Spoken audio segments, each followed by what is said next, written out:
yang kami tangani. Memang betul salah satu tersangka RHS bersama dengan pengacaranya, dengan lawyernya hari ini datang ke kami mempertanyakan perkembangan surat yang pernah diajukan oleh yang bersangkutan.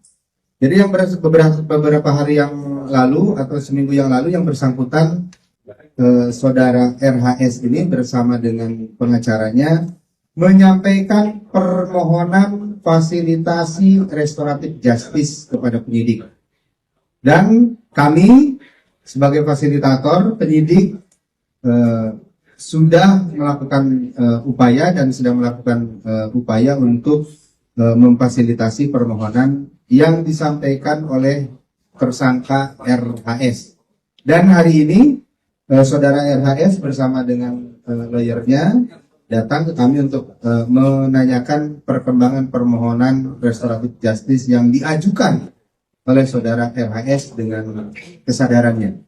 Kalau rekan-rekan ingin mempertanyakan lebih jelas atau lebih luas, ya kami persilahkan kepada untuk mempertanyakan kepada yang bersangkutan langsung. Ya. Karena konteks restoratif justice itu urutannya adalah permohonan dari pihak yang minta restoratif justice dimediasi oleh polisi dengan cara memanggil para pihak. Jadi polisi akan memanggil pihak terlapor dan pelapor, lalu dimediasikan oleh polisi dan dibuat kesepakatan perdamaian yang memuat pertama pengakuan bersalah, kedua permintaan maaf, ketiga pemberian maaf. Tapi ini semua tidak terjadi. SOP hukum acaranya yang berlaku adalah SOP Solo. Yakni apa? Bukan datang ke polisi dulu, tapi tanggal 8 Januari 2026 Egy Sujana dan Damai Hari Lubis datang ke Joko Widodo di Solo. Setelah itu minta di SP3, baru diperintahkan polisi untuk menindaklanjuti. Setelah itu baru diajukan surat permohonan restoratif justice pada 13 Januari 2026. Setelah itu dikeluarkan SP3 tanggal 15 Januari 2026. Artinya SOP yang berjalan, hukum acaranya itu tidak menganut undang-undang KUHP yang lama. Jadi tidak menggunakan undang-undang nomor 8 tahun 1981. Tidak juga menggunakan ketentuan KUHP hukum acara yang baru, yakni undang-undang nomor 20 tahun 2025. Jadi yang berlaku adalah SOP Solo. Jadi sekali lagi kami tegaskan bahwa restoratif justice yang hari ini dijajakan oleh geng Solo itu bagian dari upaya pecah belah yang sayangnya, sekali lagi saya sayangkan, sayangnya upaya pecah belah perjuangan kami itu difasilitasi oleh Polda Metro Jaya dengan gerak cepat menindaklanjuti perintah dari Joko Widodo dari rumahnya yang semestinya ini adalah mempermalukan presiden kita hari ini. Karena hari ini yang panglima tertinggi atasan langsung polisi, Kapolri itu adalah Presiden Prabowo Subianto, bukan saudara Joko Widodo. Kantor negara kita adalah di Istana Negara, bukan di rumah Jokowi di Solo. Jadi ini merusak hukum acara dalam penegakan hukum. Itu dari sisi prosedur. Yang kedua dari sisi substansi, kami tegaskan restorasi ini hanyalah restorasi untuk membeli pejuang agar mau menjadi pengkhianat. Iya, karena substansi restorasi pemulihan ijazah nggak bisa. Karena nggak bisa merestorasi ijazah yang tadinya palsu menjadi asli dengan adanya perdamaian, nggak bisa. Tetap palsu. Tetap saja palsu begitu loh. Makanya kalau ingin membuktikan ijazah itu asli, bawa ke pengadilan.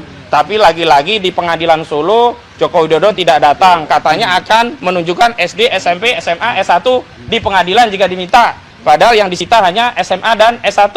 Berarti SD, SMP kan sebenarnya bisa ditunjukkan ke Solo. Dalihnya kan karena pinjam alat bukti di Polda belum dipenuhi. Dan saya kira Polda harusnya memenuhi. Kenapa? Karena itu untuk tujuan penegakan hukum, yakni pembuktian di persidangan. Wong kemarin saja kita gelar perkara khusus tidak ada tujuan pembuktian saja. Bisa dibuka, bisa dikasih unjuk, bisa melanggar KUHP yang sebenarnya segel itu hanya dibuka di depan persidangan oleh jaksa dalam konteks pembuktian. Kenapa untuk pembuktian di Pengadilan Negeri Surakarta itu tidak bisa dilakukan? Baru kemudian kami membaca ternyata dugaan kuat kami proses gelar perkara yang menunjukkan ijazah yang mulanya kami agak GR. Mulanya kami kira kami GR karena kami menekan, mendesak untuk ditunjukkan kemudian ditunjukkan. Ternyata itu adalah bagian dari skenario Solo. Terbaca dari apa? Setelah itu relawan Jokowi Rejo menyatakan setelah ditunjukkan, didekatkan alat bukti, pasal-pasal, ternyata masih kenceng. Dari 12 itu semuanya tidak termaafkan. Itu ada 3 yang tidak termaafkan, yang lain bisa dimaafkan. Lah kemudian di follow up dengan adanya restoratif justice dan damai yang kemudian terlepas dibantah oleh Egy, klaimnya kan mereka sudah berdamai oleh Sulu. Nah ini kan menunjukkan memang ini adalah bagian dari strategi memecah belah, menjatuhkan mental pejuang kita agar seolah-olah mereka harus segera mengakui ijazah itu asli agar tidak dipenjara. Sekali lagi tidak ada risiko penjara dalam kasus ini. Pertama sudah diperiksa sebagai tersangka Pak Roy dan kawan-kawan tidak ditahan karena tidak ada alasan baik objektif maupun subjektif untuk menahan. Yang kedua, presiden yang kedua ini juga tidak mungkin ditahan. Ada 2 pertimbangan. Yang pertama saja sudah tidak ditahan. Yang kedua, sudah berlaku KUHP yang baru yang ancaman pidananya semuanya di bawah 5 tahun. Jadi tidak bisa lagi untuk melakukan penahanan. Jadi tidak ada. Karena itu kami telah berkonsolidasi menyatukan langkah termasuk klaster pertama dan klaster kedua, dan hari ini Pak Roy Suryo hadir dari klaster kedua untuk meneguhkan komitmen bahwa kita bersatu berjuang bersama-sama, betul kan? Kita akan lawan ijazah palsu, betul? Kita akan terus berjuang, betul? Kita akan lawan seluruh kezaliman geng Solo, betul? Dan sekali lagi saya ingatkan institusi kepolisian terutama yang dipimpin oleh Pak Kapolri Pak Listio Sigit Prabowo, KUHP yang baru saja disahkan, Pak. Tolong prosedur KUHP yang diikuti, jangan prosedur SOP Solo dalam menangani kasus ijazah palsu. Baik, itu pengantar dari saya. Selanjutnya untuk meneguhkan komitmen persatuan, kami persilakan Pak Roy Suryo untuk menyampaikan pandangannya. Silakan Pak Roy. Baik, Assalamualaikum warahmatullahi wabarakatuh. Ya, maaf. Ya, saya hadir di sini itu semata-mata karena saya ingin meneguhkan bahwa saya, kemudian Bang Respon Sianipar dan juga Mbak Dr. Tifa itu tetap bersama dengan 3 pejuang yang hari ini akan melakukan kewajibannya untuk menjawab undangan atau menjawab panggilan dari Polda Metro Jaya untuk diminta keterangannya, ya, yaitu Pak Rizal Fadila, Bu Kurnia Tridoyani dan juga Pak Rustam Effendi. Jadi sekali lagi kita tetap kompak, kita tetap bersama, dan sekali lagi sebenarnya kami itu adalah pihak yang diminta menjadi saksi atau ahli ketika waktu itu awalnya TPUA, Tim Pembela Ulama dan Aktivis, itu melaporkan saudara Joko Widodo ke Bareskrim. Suratnya ada. Jadi kalau ada orang yang mengatakan waktu itu adalah mereka itu tidak apa-apa ikutkan bahkan di luar dari kesepakatan, enggak. Kita bersama-sama, ya. Dan dari awal dari sini kita mulai, dari sini pula kita harus mengakhiri. Jangan ada yang lari dari tanggung jawab, ya. Jadi artinya kalau ada seseorang yang kemudian tidak seperti nakoda kapal tuh seharusnya berada di kapal sampai kapalnya tenggelam, bukan kemudian terjun ke laut sendiri atau bahkan diselamatkan atau menyelamatkan diri sendiri. Jadi sekali lagi kita minta dukungan kepada masyarakat, dan kita tentu tidak lupa kita mohon kepada Allah Subhanahu wa taala untuk memberikan ridhonya, memberikan kelancarannya. Moga-moga pemeriksaan hari ini Pak Rizal Fadila, Bu Kurnia Tridoyani dan juga Pak Rustam itu lancar. Saya tentu saja akan ikut mendukung dan membersamai dari hati yang paling dalam dan juga dari semangat yang paling kuat. Kita tetap bersama. Saya kira itu aja daripada terlalu lama, dan sedikit aja apa yang saya sampaikan untuk menambahkan saja karena kemarin banyak pertanyaan ya soal ini dikit ya, mohon maaf dikit aja karena kemarin banyak pertanyaan dan dari kuasa hukum mengatakan itu Bang Egy di sana itu mobilnya mobil milik apa keponakannya. Nih lihat, nih BPKB-nya atas nama siapa? Tuh. Iya. Dekatkan. Dah ya. Jadi ini bukan fitnah, ini bukan fakta. Ya, jelas. Ini fakta. Ini bukan fitnah, ini fakta. Ya, jadi kita tetap berada di sini supaya yang ada di luar sana bingung ya. Ini TSK udah gitu kok malah press conference ya, biar mereka butrek ya. Nah gitu, biar mereka butrek ya. Oke, saya kembalikan lagi ke Pak Bang Gafur Sengaji, silakan. Ya, silakan Bang Gafur. Ya, gantian. Ya. Terima kasih Mas Roy. Kami selaku tim kuasa hukum Mas Roy CS, di sini ada 3 pejuang, Bu Kurnia, Bang Rizal Fadila, dan Bang Rustam Effendi, dibersamai oleh Mas Roy dan semua kekuatan yang ada di belakang kami. Kami tegaskan sekali lagi, kami tidak punya orang besar, kami tidak punya bohir, kami tidak punya penguasa besar yang berada di belakang kami, tapi kamu punya dua kekuatan yang insya Allah maha dahsyat. Yang pertama adalah kami punya Allah, yang tentu kebenaran kami sandarkan kepada Allah. Kemudian yang kedua, kami punya doa dan dukungan masyarakat Indonesia yang menginginkan kebenaran dan keadilan ditegakkan di bumi Nusantara ini. Ya, itu kekuatan kami. Nah, hari ini saya mau tambahkan lagi dari apa yang disampaikan oleh Bang Ahmad Kozinudin.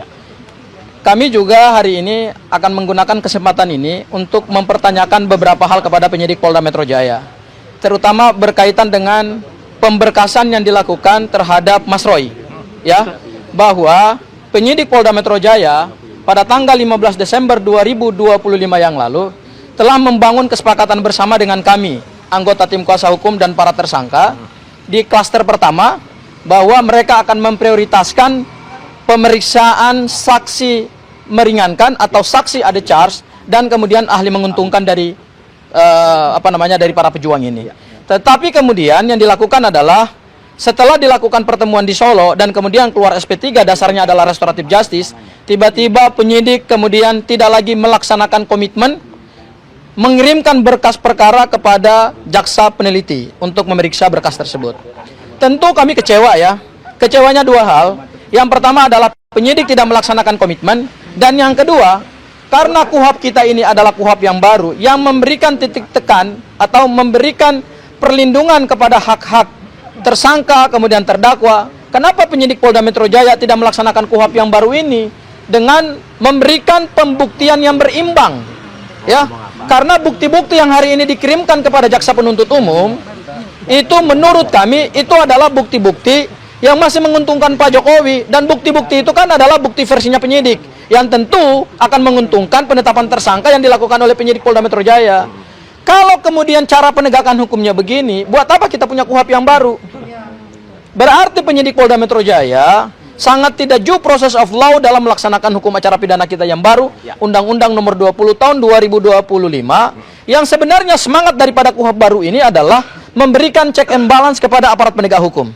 Tetapi aparat penegak hukum dalam hal ini adalah Polda Metro Jaya mengambil langkah yang tidak sesuai dengan kesepakatan dalam gelar perkara khusus dan juga tidak sesuai dengan KUHP yang baru. Tiba-tiba mengirimkan berkas perkara kepada jaksa peneliti tanpa memberikan perimbangan alat bukti kepada kami. Kami yakin dan percaya bahwa apa yang dikirimkan oleh penyidik Polda Metro Jaya itu akan dikembalikan. Percaya sama saya. Kenapa? Karena alat bukti yang dikirimkan ke jaksa itu belum memenuhi persyaratan perimbangan pembuktian antara para pejuang ini dengan yang dimiliki oleh Polda Metro Jaya. Meskipun ini adalah tuduhan adanya penetapan tersangka karena diduga melakukan tindak pidana, itu kan sifatnya masih dugaan. Dugaan itu kan berarti belum ada pembuktian hukum apa-apa. Karena belum ada pembuktian hukum apa-apa, maka penyidik Polda Metro Jaya harusnya berada di titik tengah. Menerima alat bukti dari pelapor, tetapi juga menerima alat bukti yang disampaikan oleh para tersangka dan para pejuang ini. Kenapa kemudian itu tidak dilakukan? Kami melihat bahwa justru ya, selang beberapa hari setelah keberlakuan KUHP dan KUHP baru, aparat penegak hukum sekelas Polda Metro Jaya yang sebenarnya kita harapkan memberikan contoh penegakan hukum yang tepat dan benar dengan keberlakuan KUHP dan KUHP baru ini, seharusnya memberikan pendidikan hukum yang benar supaya aparat-aparat penegak hukum yang lain mengikuti. Tetapi yang terjadi hari ini di Polda Metro Jaya adalah Polda Metro Jaya tidak melaksanakan KUHP dan KUHP baru sesuai dengan semangat reformasi hukum pidana kita. Ya. Jadi kami minta nanti hari ini Polda Metro Jaya juga harus bisa memberikan klarifikasi kepada kami, dan kami akan minta supaya ahli-ahli yang sebetulnya belum diperiksa itu mohon untuk diperiksa kembali. Dan kepada lembaga penegak hukum yaitu kejaksaan, laksanakan KUHP. Jika memang alat bukti yang dimiliki oleh penyidik itu belum memenuhi unsur material dan unsur formil, berarti berkas perkara harus dikembalikan kepada penyidik Polda Metro Jaya.